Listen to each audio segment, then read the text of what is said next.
The garage was already half asleep when the luxury car arrived. The neon sign above the entrance flickered like it was tired of trying, buzzing softly against the quiet evening. Most customers were long gone, the kind who hurried home before nightfall. Only the smell of oil, warm metal, and old coffee lingered in the air. It had been a long day, too long, and the man inside the garage felt every hour of it in his bones. He wiped his hands on a rag that had once been white, glanced at the clock, and sighed. Closing time. One more lock, one more night wondering how to stretch tomorrow's money far enough. Then the sound came. A low, controlled hum, smooth, powerful, unmistakably expensive. He looked up just as headlights swept across the concrete floor like a slow wave of light. The car glided in, paint gleaming even under the tired fluorescent bulbs, every line sharp, every curve deliberate. It didn't belong here. Not in a place with chipped walls, mismatched tools, and a door that stuck when it rained. The engine cut off with a soft click. For a moment, there was silence. He straightened instinctively, shoulders tense. Cars like this didn't come without problems, or consequences. He had learned that long ago. Rich people rarely walked into small garages by accident. The driver's door opened. She stepped out like the world made room for her without asking. Tailored coat, calm posture, eyes sharp and assessing. She wasn't flashy, but there was authority in the way she moved, the kind that didn't need to announce itself. The kind that had been listened to for years. He noticed none of that at first. He was looking at the car. A luxury model he'd only seen in magazines while waiting in grocery store lines. The kind of machine built by engineers who assumed money was never an obstacle. His heart thudded once, heavy, then settled. A car was a car. Metal, wiring, logic. It didn't care who owned it. He walked forward, wiping his hands again out of habit. "We're closing," he said, voice polite but firm. "If you're here for service, I can." "It broke down 2 streets away," she interrupted calmly. The dashboard went dark. Steering locked for a second. Her voice was steady, confident. Used to being heard. He nodded once, already crouching to look closer. "That's not a simple issue. These systems are complicated." "I know," she said. 3 places refused to even look at it. That made him pause. He straightened slowly and finally looked at her face. Something stirred, faint and unsettling, like a memory knocking on the wrong door. He dismissed it instantly. He'd had a long day. Lack of sleep did that. He gestured toward the lift. "Pull it forward. I'll take a quick look." "No promises." She hesitated only a fraction of a second, then did as he asked. As the car rolled into position, the garage felt smaller, like it was holding its breath. He opened the hood, eyes scanning with practiced ease. This was his world. The rest, money, titles, power, stayed outside the door. Inside, only problems and solutions mattered. He leaned in, listening, touching, observing. His fingers traced wires, connectors, sensors most mechanics avoided because mistakes were expensive. His brow furrowed. Behind the glass partition of the small office, she watched him. She hadn't planned this. The car failing tonight had been an inconvenience at first, then an irritation. But when she'd seen the sign of this garage flickering in the distance, something had nudged her to stop. A feeling she couldn't name. Ridiculous, she thought.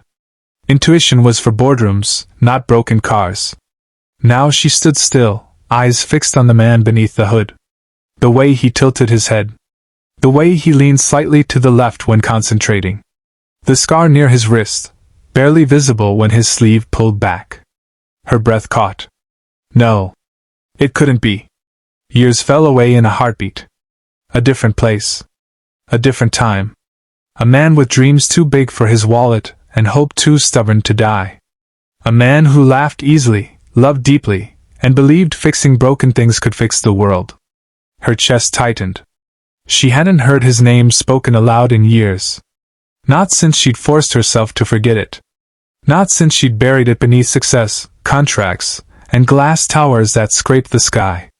He shifted, reached deeper into the engine bay, unaware that his past was standing 10 feet away, staring at him like a ghost that refused to fade. Interesting. he muttered to himself. She flinched at the sound of his voice. It was older. Rougher. Life had worn it down. But it was unmistakably his. She pressed a hand against the glass, steadying herself. This wasn't possible. She knew where he was supposed to be. She'd checked once, years ago, when loneliness had crept in despite everything she owned. The trail had gone cold. She told herself that was closure. Yet here he was. In a grease-stained shirt. In a forgotten garage. Fixing her car. He stepped back, grabbed a diagnostic tool that looked laughably small next to the machine it was analyzing. Numbers flickered. Errors stacked up. He exhaled slowly. Electrical cascade failure, he said quietly. Control module overloaded. It's rare, but not impossible. She didn't answer. Her mind was racing now, fighting between disbelief and certainty. Every detail confirmed it. The posture. The focus. The quiet patience. The man she'd once loved didn't chase easy money. He chased solutions. He wiped his hands again and glanced toward the office, ready to explain what the repair might cost. Their eyes met. The moment hit like a collision. His world tilted. Recognition wasn't immediate. It crept in slowly, painfully, like a wound reopening. Her face had changed, polished by years of power and pressure, but her eyes. Those eyes had once looked at him in candlelight, full of fear and hope and impossible plans. His breath caught. For a fraction of a second, the garage disappeared. He saw rain on cracked pavement. A cheap apartment. Laughter mixed with worry. Promises made when they were too young to understand the weight of them. Then reality slammed back. She was here. Now. Impossible and undeniable. He swallowed, forcing his voice steady. It's not a quick fix. Her lips parted, but no words came. She took a step closer, heels clicking softly on concrete that had never known such shoes. The sound echoed. He noticed everything at once, the confidence, the restraint, the distance in her posture. The woman she'd become stood in sharp contrast to the memory he carried. You found the problem? She asked. Yes, he said. But fixing it will take time. I'll need to reroute the power distribution manually. Factory reset won't hold. Her eyes never left his face. Can you do it? She asked. He hesitated. Not because of the car. Because of her. Yes, he said finally. I can. Something shifted in her expression. Relief, disbelief, something dangerously close to emotion. He turned back to the engine before he could change his mind. As he worked, the silence stretched thick and heavy, filled with everything they weren't saying. The hum of tools, the soft click of components being removed, the steady rhythm of a man who knew exactly what he was doing. Minutes passed. Maybe more. She stepped closer again, this time stopping just behind him. Her voice was barely above a whisper. You always hated giving up, she said. His hands froze. That was not something a stranger would say. Slowly he straightened. He didn't turn around. The air felt tight, fragile. She swallowed, heart pounding, knowing there was no turning back now. And then she said it. His name. Softly. Carefully. Like a secret the world was never meant to hear. The garage fell completely silent. And in that silence, the past finally caught up to them both.